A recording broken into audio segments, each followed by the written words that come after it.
Thank you all so much for coming out to today's panel. This is Finding Your Voice in Fandom, the magic of transformative work. Now, before we start, I want to ground us in fandom. How many of you have Tumblr accounts? Raise your hands. How many of you have AO3 accounts? Raise your hands.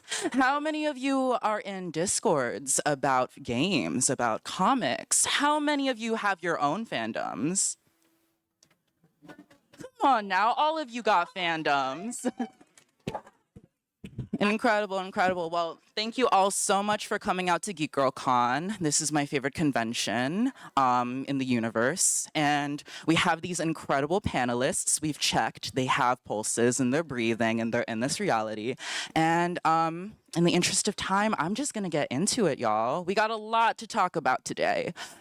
So, firstly, the most important part of the panel, me. My name is Bailey. I use any pronouns, and you can find me on @BaileyMedillo on anything. I am a cultural, social, and political worker here in Seattle. My main work focuses on digitally engaging young people in the civic space, and I also make Roblox games. And I have a small fandom about that. Shout out to the Cult of Flight, if you're watching the stream. They are an interesting bunch of people. But enough about me. Let's get to the incredible people we're actually paying to see. All right, well, I'm going to pass it to Maia. Hello, everyone. Thank you for coming. My name is Maia Kobabe. I do use the pronouns air. I am the author of this book, which has both fans and detractors. And I'm very excited to be on this panel about fandom. Thank you so much. We're going to move forward to Eunnie. Hello, I'm Eunnie. I'm an illustrator and cartoonist. I just came out with my debut graphic novel last year. Oh yes, called If You'll Have Me, a YA sapphic rom-com. Yeah, I like to write about lesbians and sapphics. So it's me. Queer relationships. Yeah, that's me. Incredible. I'm a huge fan of lesbians. All right, next panelist, we've got Ngozi. Hey, everybody. How you doing this morning? Yeah, give it up for GeekGirlCon 2024. See, I knew the best energy crowd would be the fandom panel crowd. This is fantastic. My name is Ngozi Ukazu. I am a cartoonist, graphic novelist. I am probably most well known for a graphic novel series called Check Please. And I also work with The New Yorker, which is like the opposite of fandom, but it's hilarious. And then I now work with DC Comics, which is like a pure fandom, but very different.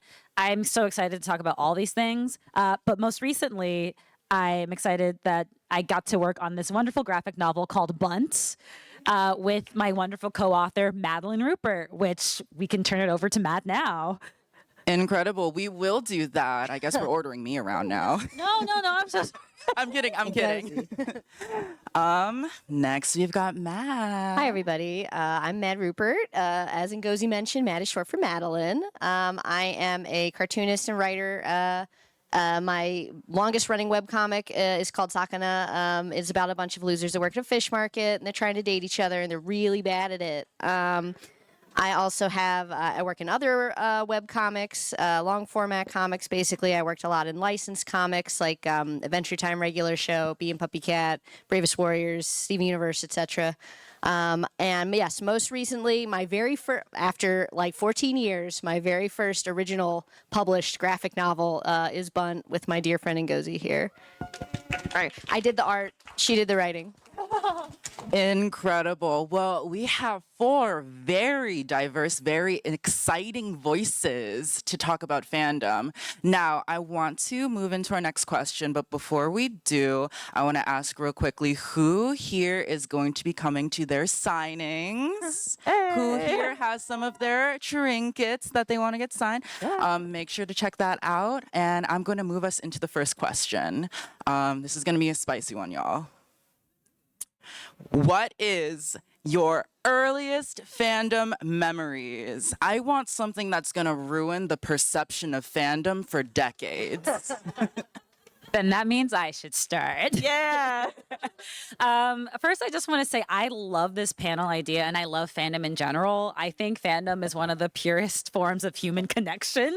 And it sounds crazy, but has fandom replaced religion for me? Uh-oh. Sorry, Jesus. My earliest fandom memory, I remember watching Yu-Gi-Oh! In like 2003 when some of you were born. And I was so excited because I was like, oh my God, there's Yugi and there's like Joey and Taya and Kaiba. Kaiba is so beautiful. I wonder if other people think Kaiba is beautiful. So I went online and Googled Seto Kaiba hot. And other people said, yes, Seto Kaiba hot. And I think it was a forum called like Bishaunen.org. No way it was .org. And I just remember just like that rush, that adrenaline rush of other people thinking this like drawing was attractive. I was like, oh, I'm crazy. These people are crazy like me. So that was my earliest fandom memory. That's wonderful. Who here has Googled a character and come across images? Raise your hands high. Googled? Ooh, we're ruining fandom tonight. We're ruining it. Who wants to take a stab at this? Well, so one of the earliest memories that I can think of is, oh my gosh, so I had a Neopets account, and on Neopets, Bad. Still have? but true, I have been playing it again, but anyway, but so on my Neopets account, like on Neopets, you can have guilds and stuff, and I for some reason was like looking through guilds, because I was like, ooh, do I want to join one? I found one dedicated to Naru Sasu, and I was familiar with Naruto at the time, and I was like, oh my God, they can kiss? And so from that point on, I was drawing and writing Naru Sasu in my school planner of when I was like 11 or whatever age that was. So that is one of my for my eyes only, but that is one of my earliest memories. Wait, they can kiss? What? I know. That's incredible. Who here has digital pets they haven't seen in decades? All right, we got a lot of deadbeat parents in the audience, so feel united in that. All right, who's next? I apologize. Mine is kind of wholesome, so I don't know if come on. Mine's a little bad. So Okay, okay. I'll say the very first character I ever cosplayed as was Dane from Wild Magic from the Tamora Pierce series. And definitely Tamora Pierce was like an early book series where I was like, I need to draw these characters. I need to dress up as these characters. I need to talk about these characters. I need to, as soon as I finish the book, immediately start it again and basically just have one story running as a constant loop. I had them on cassette tape, and they ran as basically a pretty continual soundtrack for at least a year in my home, and my parents were so patient about it, let me tell you. Yeah. Oh my goodness, that's so real. Who here is an audiobook fan? Yes. We got some audiobooks. listeners in the house. I need to get into Looks like those. we have one last person. All right, so you have to understand that when we first got our first computer in my home, I was 10 years old, and the year was 2000. Also the internet connection was just about terrible. It was almost non-existent, so it like barely functioned at all. The first thing I remember really being interested in and going online to find out about was speculation on where the plot of the show Lost was going to go. So I would go on message boards. That was like the series of numbers that I used to be able to recite them from memory. 42, yes, yeah. Okay, so it is still in there, but yes, I used to go on the message boards, and not to like invoke this evil in this room, but honestly, remembering what the people would say and like I with utter certainty was going to happen was almost like it was almost like QAnon. It's like so conspiracy brained. It's like, this is definitely going to happen. I have insider knowledge. I work on the crew. I know exactly what's going to happen. I was 10 years old, like, absolutely. Wow, I can't believe that they just are allowed to say this. Well, no one's refuting this. No one's refuting them. And then my other terrible fandom early experience was reading Johnny the Homicidal Maniac fan fiction when I was 12 years old. My mom found it, Oh no. had a discussion with me in which I'm going to say she was a little heated. And then I didn't read fan fiction again for 15 years. No. Honestly, good call. That just kind of maybe saved me in the end. I did just remember also the very first fan fiction I ever read was The Very Secret Diaries of the Lord of the Rings by one Cassandra Clare. And I read it, I was in 8th grade. I was a homeschool kid. I was literally at my art teacher's house, and my art teacher, a full adult, was like, my daughter's really into Lord of the Rings, and you really love Lord of the Rings. I did. She showed me this really funny story online last night, and it was showed to me by an adult, like a full adult. A teacher showed me my first fan fiction, and I was like, this is great. Is there more? Shout out to trusted adults, y'all. Who here has read fan fiction that they would get a stern talking to about? Sounds like everyone in the house. Y'all suck. I've written fan Yeah, I was fiction. gonna say, my We've problem, written? Okay, well, I can't talk. my Me problem too. was that I got caught. So Exactly. Don't get caught, kids. All right. Well, that has ruined the perception of fandom for decades to come. So let's start the work to repair it. Next question. How has fan media and fandom benefited your work and career? I'm looking to see how fandom has inspired your artwork and how fandom has moved your careers forward. I have fully used fan art to woo people online. Usually podcast hosts that I'm like, I'm obsessed with this podcast. I will make fan art of it until they are friends with me and invite me on the show. And I have had multiple successes. So I'm here to tell you, if you want someone to notice you online, just draw fan art of them until they start responding to your comments. I love this panel so much. Oh, sure. Yeah. Okay. Yeah. This is fun. So, for me, in November 2019, I posted a short fan comic of Ochako and Tsuyu as a pairing from My Hero Academia. I posted it on Twitter because back then Twitter was a functioning website, and a literary agent actually reached out to me through email. I think I had my email in my bio. And she was like, hey, are you interested in making graphic novels? And I was like, I think I am. So long story short, I did end up signing with her, and she pitched my book idea, and that would become my debut graphic novel. Yeah. That is a They've fan got- pro success story. Agents in fandom, y'all. Keep note of this. Yes. To y'all writing those salacious novels. Okay. I think, well, honestly, when I say that my mom scared me out of fandom for 15 years, that is sort of true. So I would say that biggest impact for me would actually be the fandom around my comic Sakana, which takes place in a Japanese fish market. I obviously am not Japanese, but there is an enormous Japanese fan base for this comic that has been in pretty consistent contact with me for the past 14 years that it's been, published. And there's they actually found me through my licensed work for regular show and Adventure Time. And I was like, I can't believe anybody read those, let alone people in Japan read these books. There's a lot of Pixiv art of the characters on Pixiv. There's a lot of doujinshis that they'll send me for my birthday sometimes. I got to go to Japan and meet a bunch of them at a meetup, and they took me to Tokyo Disney Sea and everything, and it was very fun.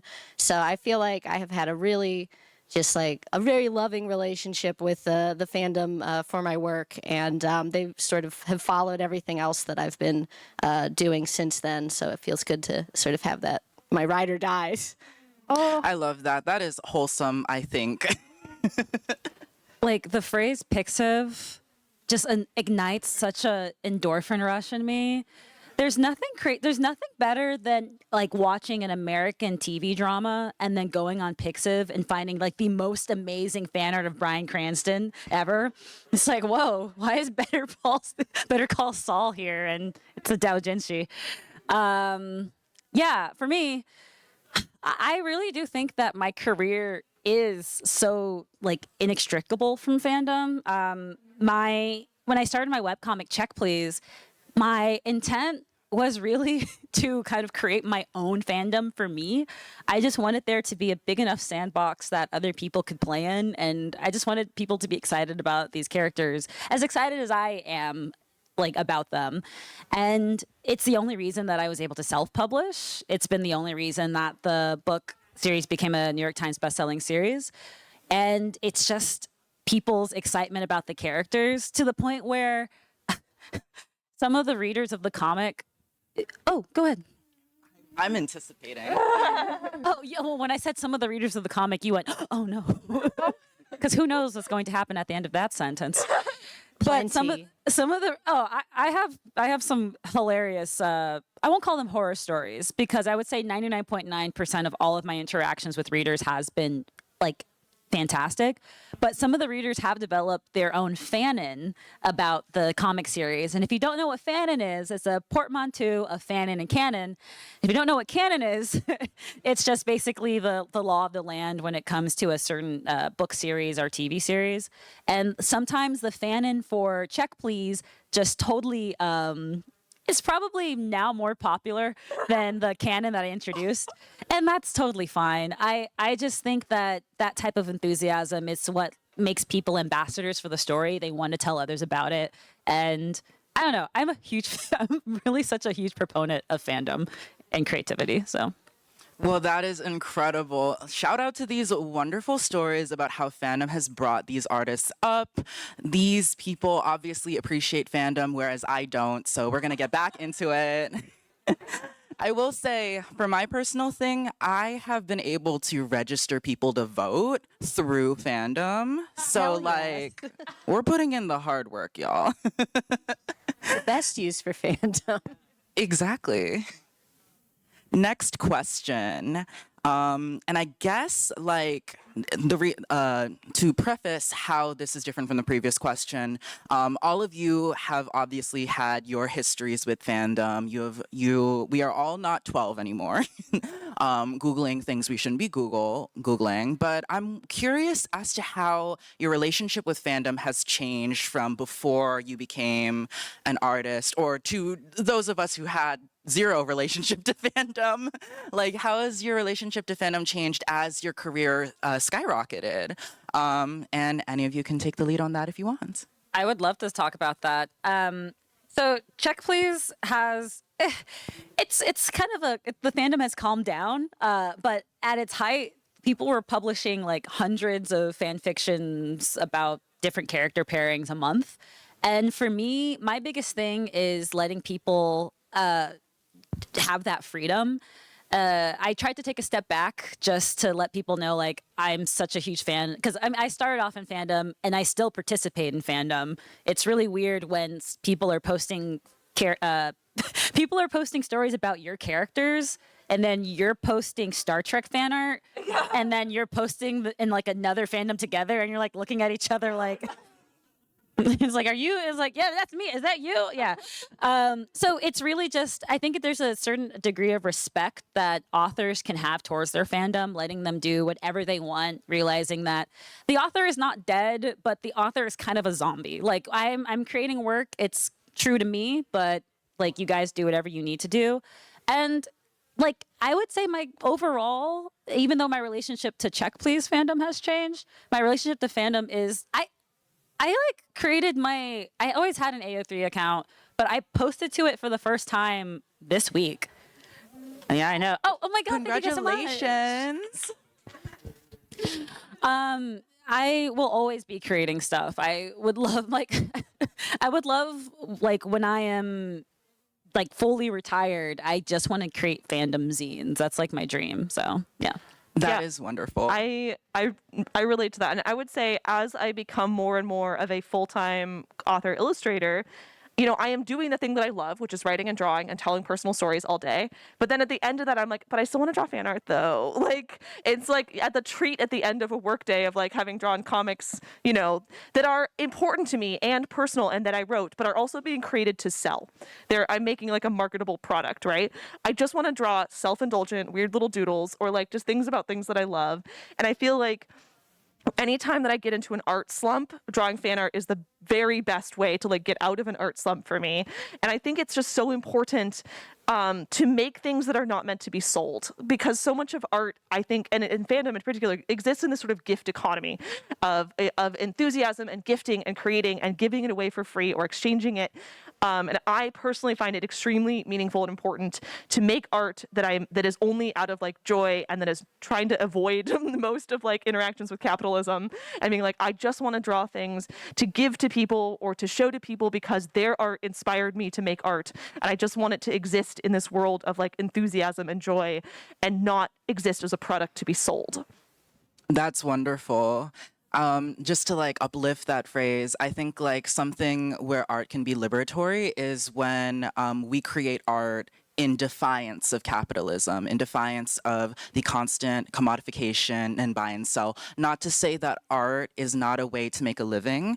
Art is labor, but also like art that exists on its own has value as well. We should like, I feel like as a fandom community, like we know better than anyone else, like for many of us who cannot sell our art because it is fan content, transformative work.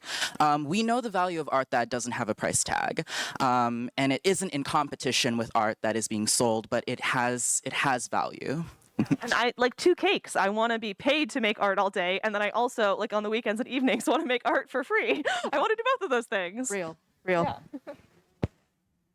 For me, I guess I don't think that it has changed that much. I definitely have less time now to make fan art, but I don't think I was ever that active in fandom just because I consider myself to be like on the outskirts of like the main camp. And then once in a blue moon, I will offer my little drawing and then retreat back into my cave. So that I think has remained mostly the same. I guess I would also say maybe my priorities have changed now. I still have like so much love for fan works and like creating fan art, but I also am like putting that passion towards like original works, like as you were saying as well, works that are very like fulfilling to me on a deeply personal level. And now it is like a little treat for me now when I'm getting tired of my own work, because fan art is based off like the media is already out, the references are already there. If I'm like doing my own stuff, I'm like, what do you mean I have to make a reference sheet for this? What do you mean I have to draw my own thing?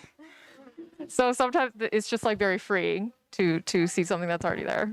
You also wrote a character who is a fan. So like in your story, one of your characters is a really big fan of and then like the fact that she gave up like her place in line for the fan sign to like be with the other girl is a really sweet part of the story. And like that's how you know you really like someone, is like if you would give up your place in the fan sign to go be with your crush. The call is coming from within the house. Oh my god. Thank you. Was it fun to like make up like a fiction, basically a fictional fandom for your character to be like into too? Was that like? Yes. Just like stories within stories. Yeah, I like that. So yeah, I think that because I sort of came at fandom in sort of a stunted way, for a long time I sort of like, I think the way that because it was such a formative age that I sort of was like, I abstain from fan fiction and stuff like that. I think developed a different relationship with media in a way where I was no longer really looking for media to like sort of, whenever I would read things, I would be like, when I could identify that this was something that I was like really into, that was like really like activating all of my little neurons in my brain, I would start to think, instead of like, how could I get more of this. It was more like, how can I make this for me? How can I take this and squish it back into my little pile of things that I'm creating? So yeah, for most of my life, it really has been about like collecting inspiration, you know, tumbling it up and then pushing it back out as something like new and unique that I'm making for myself. But recently I have been trying to be like, okay, I do like this character. Maybe I'll read a fan fiction. Maybe I'll go back to AO3. Maybe I do want to read about them kissing mom. Oh my god, the login page for AO3 calling from you from the closet like the Green Goblin mask. Exactly. Maybe at 35 years of age, I can get back into fan fiction for the first time. It's for the people. Like the present. Like the Green Goblin. I think these people agree. They have the same mask in their closet. This was an incredible conversation, y'all. Before I move into the next question, I want to ask the audience the question: do we think fandom has changed? Do we think fandom has gotten different? Who here was in fandom during the pandemic? Raise your hand. Who amongst you have noticed that you have more friends in fandom and more enemies? More meanie beanies. The culture has shifted, I feel like. That's my theory, at least. I've written 500 Twitter posts about it. And I'm interested if these wonderful people have anything to give merit to my insane theories that fandom has gotten different. So I'm going to ask the question back to them when it loads. Has fandom culture changed? I don't think so. Wow. I thought there'd be like a gasp or okay. No, it's fine. I think that there's always been contention in fandom, and social media has been a really good place to kind of make that incendiary Battle arena. A battle arena. that incendiary battle arena and turn it into a really efficient algorithm. I think that unfortunately what you might be seeing is an algorithm serving you the most angry people who get the most engagement. But I generally do think that fandom it's usually a place of community, and there's always people who are arguing. I mean, people were arguing whether or not Patroclus or Achilles were topping since like, oh no! Did you just do an anime fall? XD. No, but like philosophers have been arguing like heated arguments. Like, no, he's the semi. Like no, he's the top. So yeah, sorry, I'm not cursing, but this is very. This is PG-13. This is PG-13 panel. Top means that someone does a high five. Well, like that. so we're gonna. So yes, arguing. It's not anything. It's about who high fives first. Well, I'm really digging a hole for myself here, but I really do think that these arguments have existed for millennia, and people. The reason why these arguments are so heated and they become so like battle arenas is because what we do when we interact with fandom is that we usually project some part of ourselves onto a character. Like, yo, this character's like me for real. Like, you do that over and over. And when you project yourself onto a pairing, you're often projecting like what you would want from a romantic or aromantic relationship and a platonic relationship. So when someone contradicts your projection, it's not just about the character anymore. It becomes very personal. So, but what we're seeing with social media, and especially a site like, Twitter or, oh my God, Tumblr during like Voltron days, is people realizing that The SU critical era. oh my gosh, during Steven Universe. Steven Universe critical. Is people now in a more modern social media, platform realizing that, if someone is going to contradict me, I have to question whether or not I have the self-esteem to say like, oh no, it doesn't matter what they think, or I'm going to attack them for just disagreeing with something that I projected onto. So I think we still agree. Like, I think fandom is still pretty charged, but now, so yes, it has changed. It's more at the surface, but the all of those fundamentals fights are pretty much been the there. same. Yeah. I get that. Well, I just got disproven. It's the first. No, we person. agree. No, We agree. Okay, I'm gonna see your fandom hasn't changed and raise you. Some parts of it have changed. I will admit that I've been primarily in K-pop RPF for the past like 4 to 5 years. So my point of view is coming from one specific fandom group. What I feel like I've seen is just like an acceleration of everything.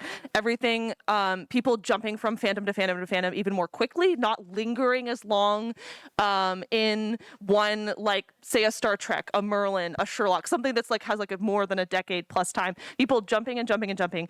I do think that, especially in K-pop, we saw a huge inflood of new people during the pandemic. And what that meant is that there was a lot of new people who didn't have the background of sort of fandom norms, sort of fandom cultural practices, who didn't know what don't like, don't read means, or what squick means, or what, you know what I mean? Gen Like, Z.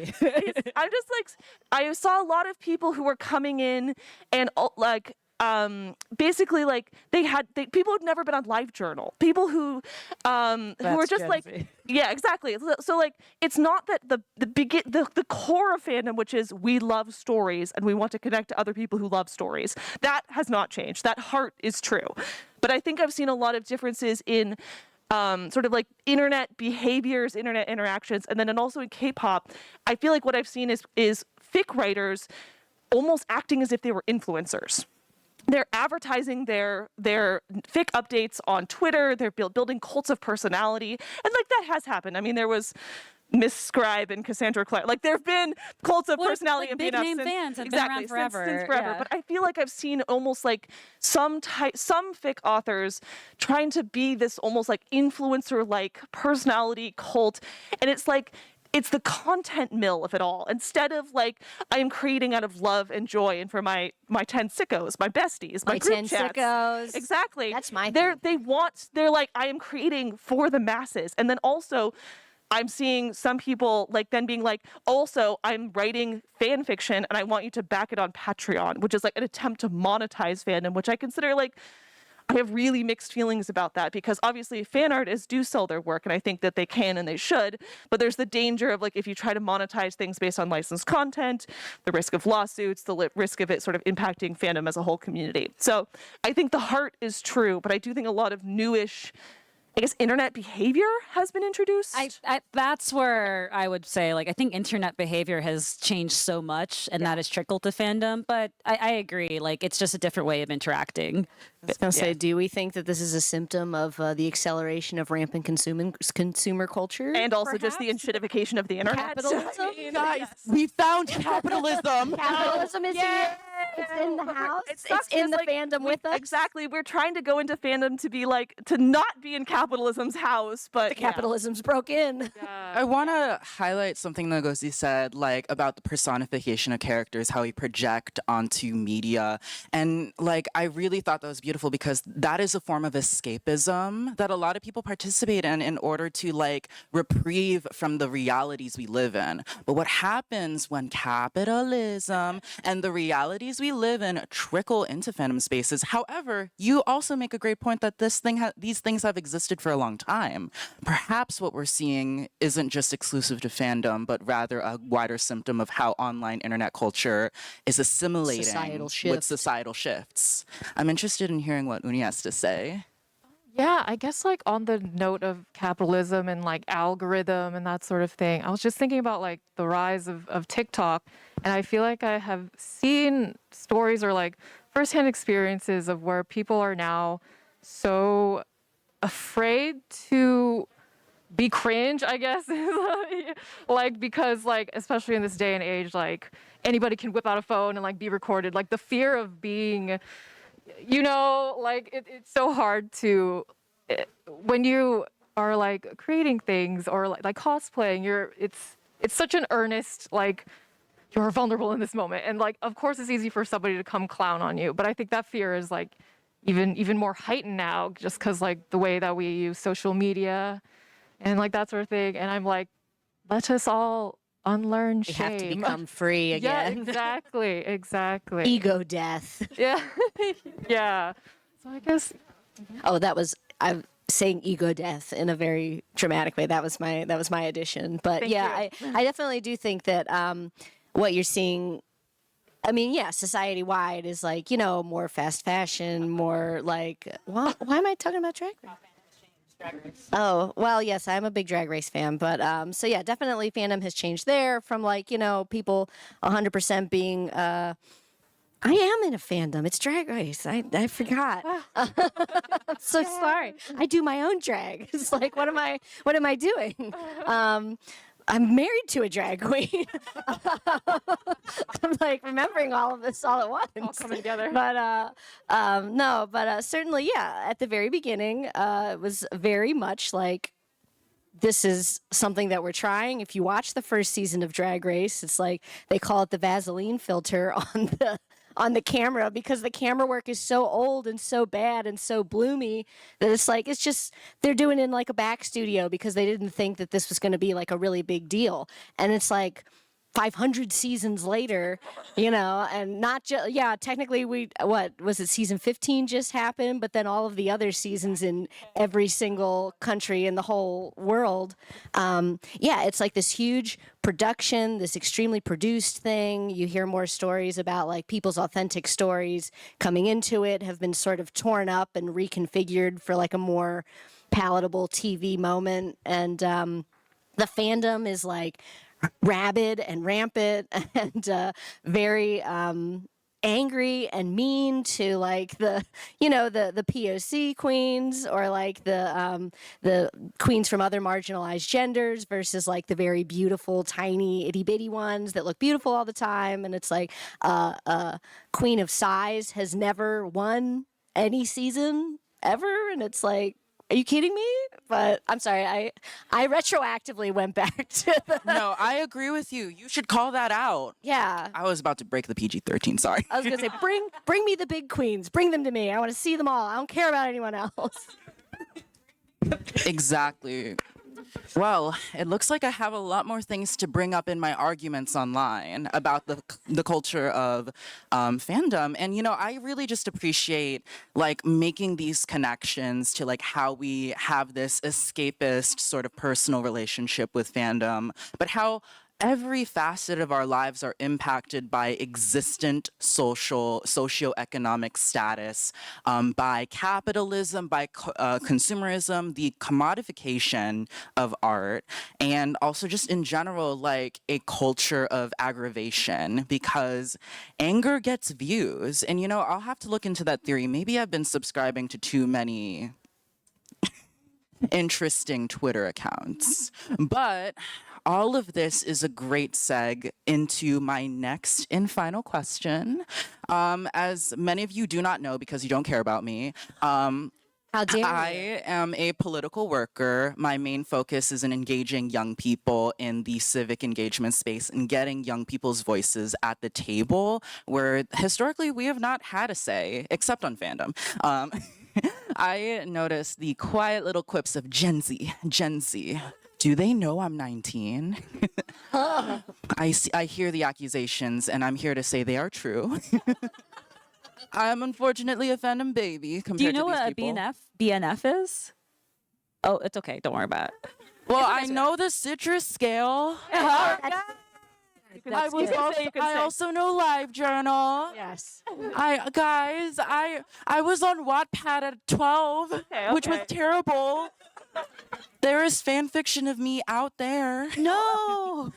And I just want to say, like, it's such a valuable conversation for us younger people to sit down and listen to, because a lot of us are entering these spaces not knowing what to do, and we look to guidance. And I think there are a lot of bad actors online. That is just a thing that has always existed.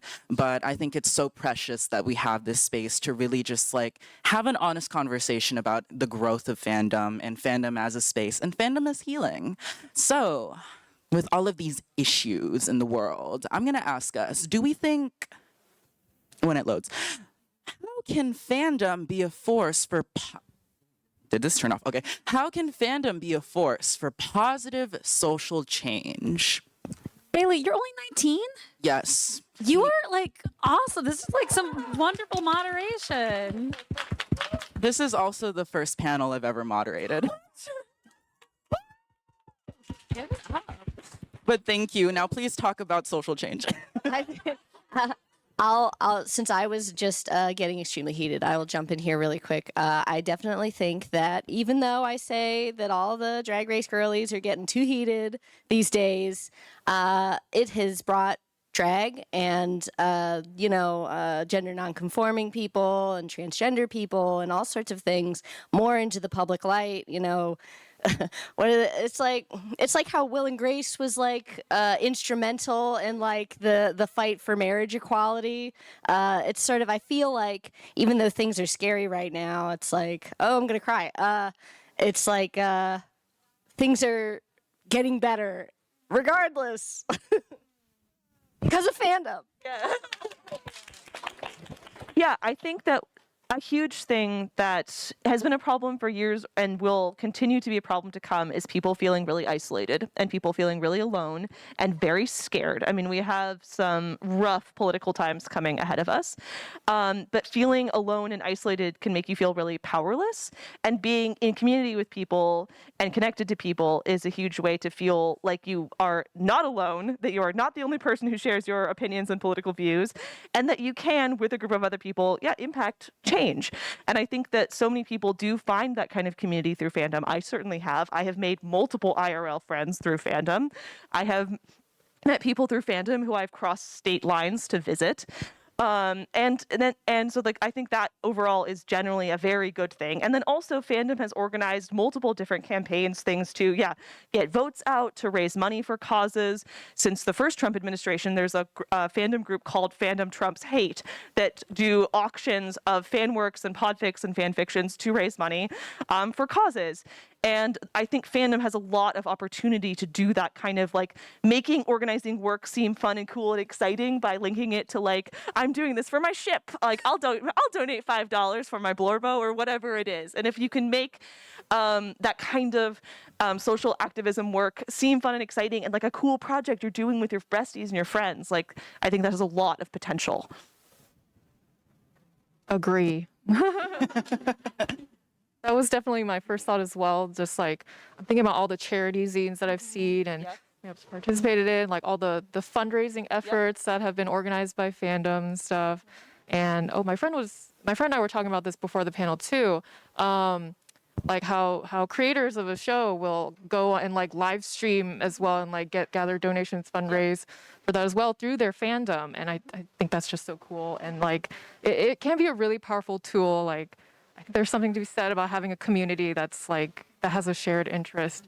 This also makes me think of, have you heard of the manga Love Bullet? Oh, okay, that's all right. I just know like Put us on the sauce. Oh no, that's okay. I was just like thinking, about how like recently the creator like put out a heartfelt message to her followers that like, hey, my series is probably not going to get picked up again if like sales aren't looking too hot. And international fans like found that message, translated it to English, and like gathered so much support behind the artists. They started like buying digital copies of their book to help support them. And I was like, wow, this is so amazing that you just all came together for this person or this moment. So yeah. Okay. Are any of you guys familiar with the premise? Good. You guys probably are familiar with the premise if you don't know what I'm talking about. The premise refers to what people might say is the origin origin of the term slash, and that is K/S, Kirk/Spock. Yes. From Star Trek. This is not the first fandom, but it is maybe the inflection point for the origin of modern fandom. Back then, when people would go to conventions like these, they would come up to each other and say like, hi, are you familiar with the premise?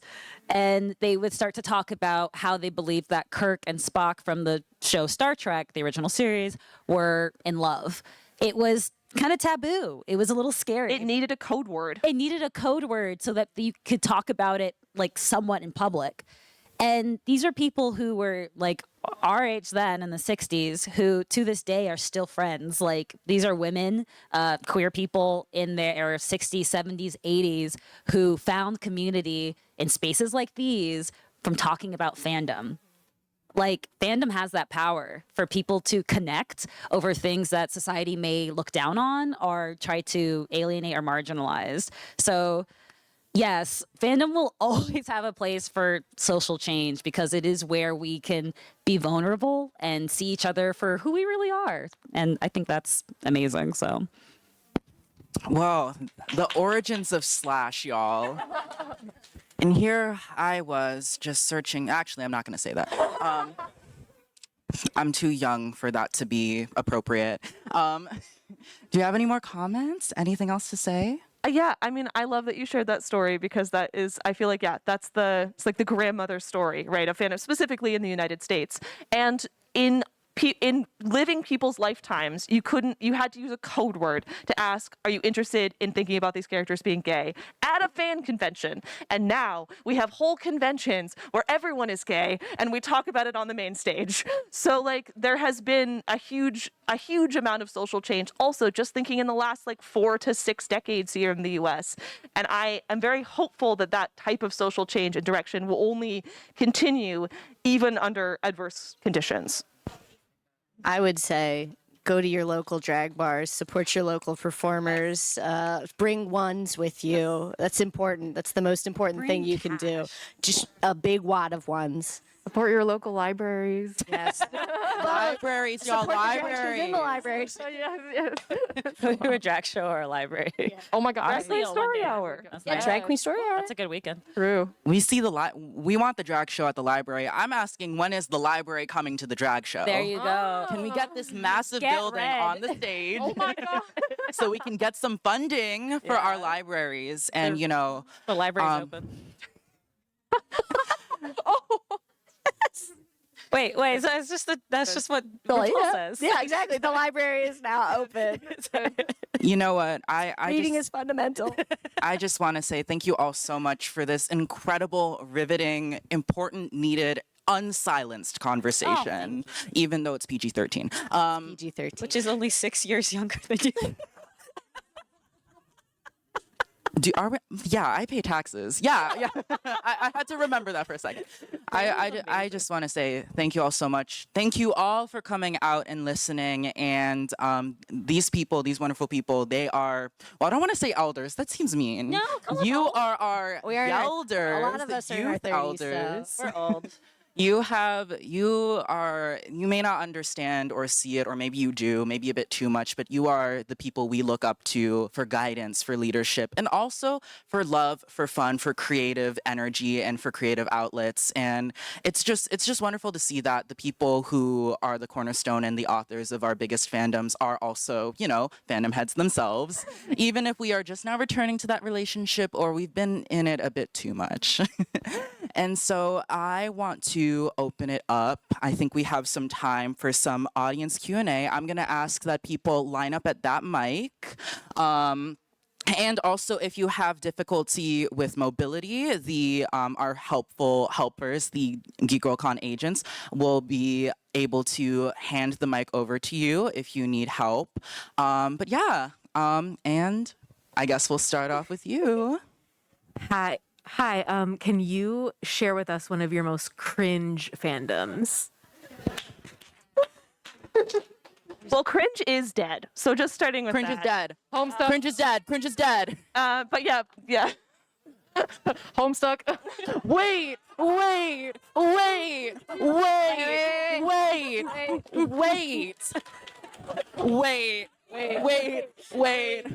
Hold on. Who's your favorite troll?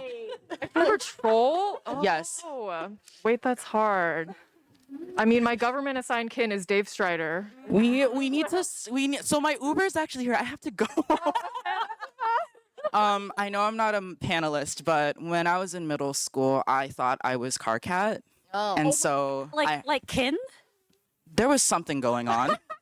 And Sorry, I didn't mean so to put that out for there. like a very long time, I was just a really mean person. I'm so glad I've grown into the actual canon of Car Cat, who is mean but with a good heart. I think maybe they say a lot of weird stuff in there, but True. I'm like, but what about Problem Sleuth, huh? Oh my God. ooh, Problem Sleuth. The progenitor. Before, the before time. Yeah. I don't know. I'm trans. I'm into Transformers. That's kind of a Venn circle. Exactly. So that's why you're more than meets the eye. There's like too many. I don't know sports. I'll say like Houston Rockets in 2003. I was writing Yao Ming fan fiction. in this space that might be considered cringe. We got 10 minutes Yeah, left. Who's next? Oh, who's next? Hi, I'm next. I guess it's less of like a question and more of just like a contribution to like the discussion that was happening earlier.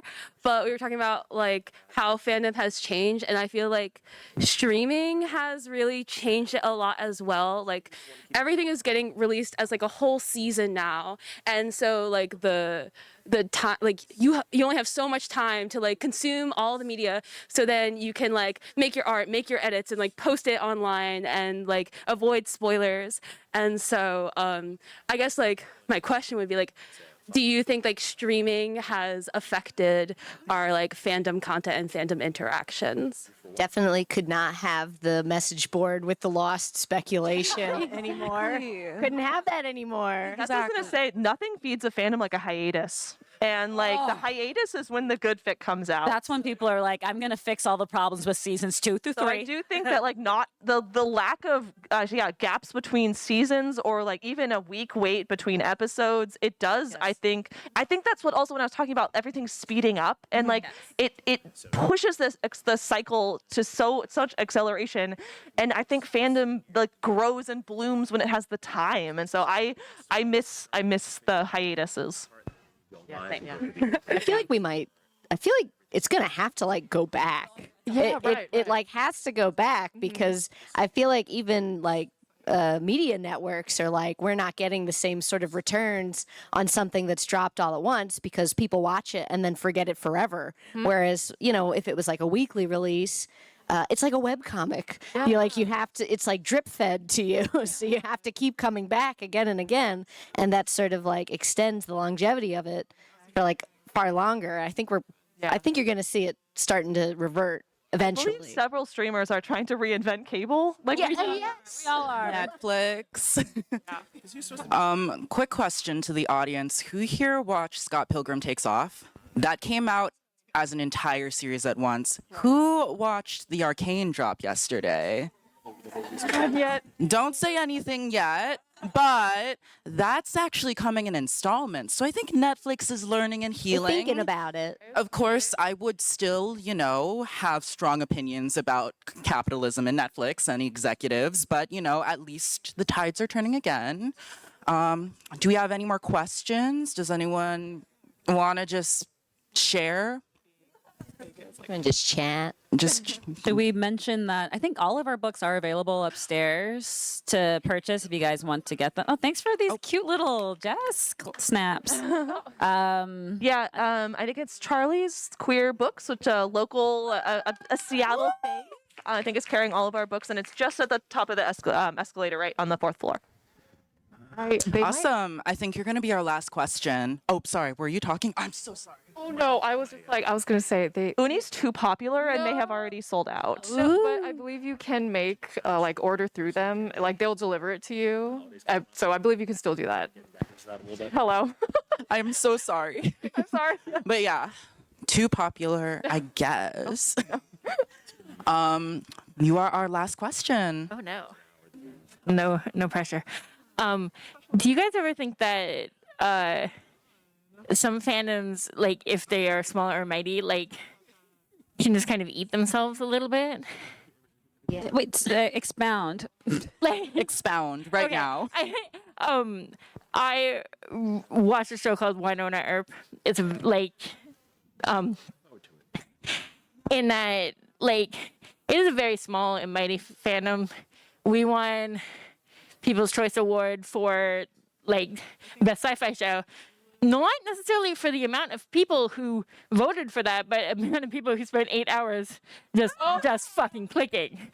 Dedicated. That was the one F-bomb to make it PG-13. Yeah. So sorry. So we've hit our limit. We have to close the show now. But I was just wondering, like, is it especially if it's a small fandom and you're like very accessible to creators and stuff like that because it is a small fandom.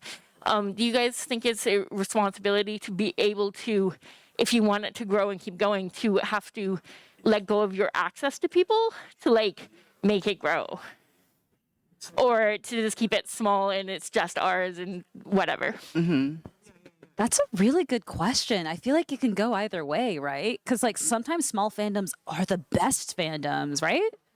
Yeah, I've certainly had like a extremely. I feel like my fandom has always been for Sakana has always been like a healthy, reasonable little size. I've never had any sort of like overstepping of bounds or anything to like get to me specifically.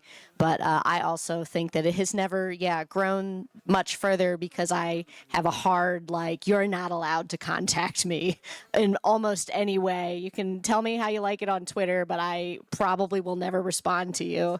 But I think that you had experiences with this. Yeah, come by the sign. I'll tell y'all some horror stories, but it's been mostly great. I don't know. I think that fandom, even though we're talking about fandom as this different thing, it is a community where people are interacting with each other. So you need to still practice respect and, good boundaries. And I do find, though, that sometimes the creator or the work itself can help emulate the boundaries that are practiced in fandom. And it's kind of crazy. Sometimes the darkest, messed up, most like violent horror fandoms are like the healthiest ones. Whereas like the fandoms that are about like cutesy things and children's media tend to be like war zones. Like, I mean, My Little Pony. We all knew what you were referring to. So I don't know. I'm not sure if like the size of a community actually dictates how like combative. Virulent. Yeah, it might literally be the people's expectation going into the fandoms. I don't know. I would also say, I think how a fandom feels is going to be really impacted by like one or two either big name fans or moderators, especially if people are all kind of hanging out on the same sub website or subreddit or Discord or group. And if early people set sort of a tone of like, yes, we can discuss things and we can disagree about characters, but we're going to do so without like insulting the personality, like it's personal attacks, right, of the person who made that opinion, even if you disagree. And that's kind of what I also meant about like fandom kind of changing as less spaces have a moderator who maybe also has like a decade in fandom. So they've sort of seen how other fandoms have maybe soured in the past and try to hold a space that is open to newcomers, open to new people, open to people who it's their first time fandom, but also has a certain amount of expectations of like, we all love this and can we like make sure that we remember that we are here because of joy and not let it become a place where people are really like taking their perhaps the anxieties and aggressions and fears that are coming from other parts of their life into this space. And I would say if you're in a fandom and it's small and it's good, don't wish that it was large and bad. Like, just enjoy the beautiful small fandom space you have, even if it isn't as big as another one, because I think that it is more fun to be in a fandom with like 10 dedicated, loyal, cool people than in a fandom. Sickos. You're 10 sickos. Than to be in a fandom with like thousands and thousands of sort of like casual fans and also like drive-by fans and also, I don't know, people who are, and shit stirrers, essentially. Yeah. So please, I hope that you're having a wonderful time in your fandom. Yeah. And just, I hope it stays, it lasts a long time and stays good. Any quick comments from our last two panelists? I don't have too much to add to that. I'm like, yeah, that makes sense to me. I was thinking of like back to Love Bullet again. I think, unfortunately, in that situation, it seemed the fandom was too small to keep it afloat. So Actual property, yeah. Yeah, so I can see it being like a boon in that scenario to get more people interested so that it can like stay alive essentially. But I'm sure like it depends. Stan Luna. Oh my god! Thank you. Yeah, I definitely. Sorry, I definitely think that. I mean, yeah, I think it's going to be more difficult if it's a small fandom for something that's like a Netflix property or something, because if the fandom is small, there's a high chance that it will be canceled or something like that. But you can't really depend on companies, big companies like Netflix and stuff like that. So if you're looking for something to become very invested in, I would heavily recommend finding like an independent creator that's making something and, you know, trying to be invested in that community or fandom, you know, within reason. Don't try and get their phone number or anything. Support indies, but Support maybe like indies. step back a few steps. Yeah. All right. I am so devastated to announce that my Uber is here and I do have to go. And I want to thank all of you for sharing all of your thoughts and having this wonderful conversation, which is why all of you should follow them on all the socials. Follow them on all the socials. And thank you all so much for coming. You have a great GeekGirlCon. It's the last day. You better check out those cosplayers. You better check out the exhibitors and check out all of the people selling things, and also get their books, get your stuff signed. Thank you, Bailey. Thank you all. Thank you, Bailey. Thank you, Bailey.